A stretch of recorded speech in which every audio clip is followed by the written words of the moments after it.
नमस्कार दोस्तों, माँ स्टोरीज एंड कोट्स में आप सभी का हार्दिक स्वागत है। आज मैं आपको जितिया व्रत कथा सुनाने जा रही हूँ।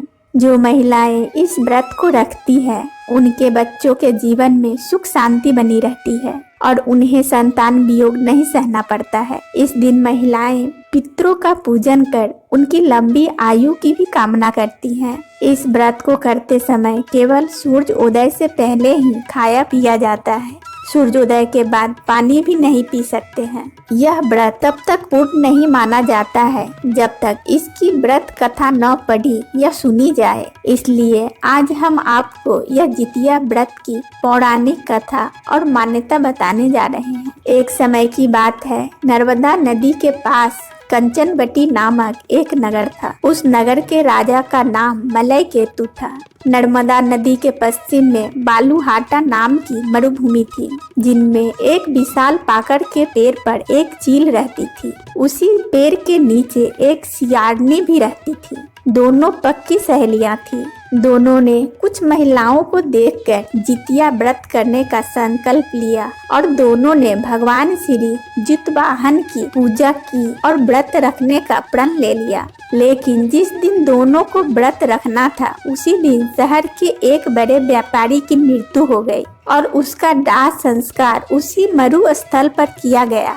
सियारनी को अब भूख लगने लगी थी। मुर्दा देखकर वह खुद को रोक न सकी और उसका व्रत टूट गया। पर चील ने संयम रखा और नियम व श्रद्धा से अगले दिन व्रत का पालन किया। फिर अगले जन्म में दोनों सहेलियों ने ब्राह्मण परिवार में पुत्री के रूप में जन्म लिया। उनके पिता का नाम भास्कर था। चील बड़ी बहन बनी और उसका नाम शीलवती रखा गया। शीलवती की शादी बुद्धिसेन के साथ हुई।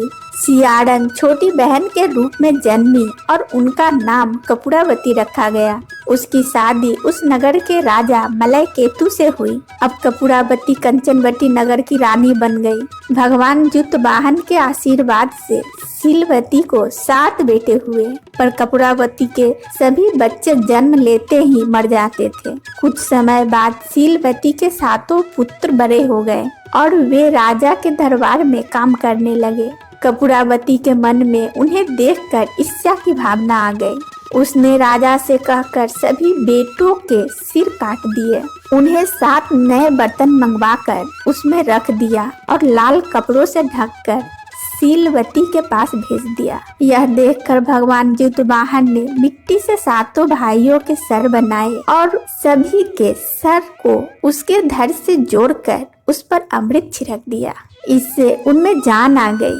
7 युवक जिंदा हो गए और घर लौट आए। जो कटे सर रानी ने भेजे थे वे फल बन गए। दूसरी ओर रानी कपूरावती बुद्धिसेन के घर से सूचना पाने को व्याकुल थी। जब काफी देर सूचना नहीं आई तो कपूरावती स्वयं बड़ी बहन के घर गई। वहाँ सबको जिंदा देखकर वह सन्न रह गई और बेहोश हो गई। जब उसे होश आया तो बहन को उसने सारी बात बताई।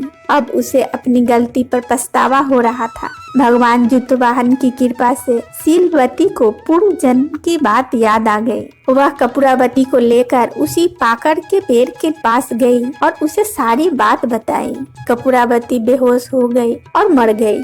जब राजा को इसकी खबर मिली तो उन्होंने उसे उसी जगह जाकर पाकड़ के पेड़ के नीचे कपूरावती का दाह संस्कार कर दिया।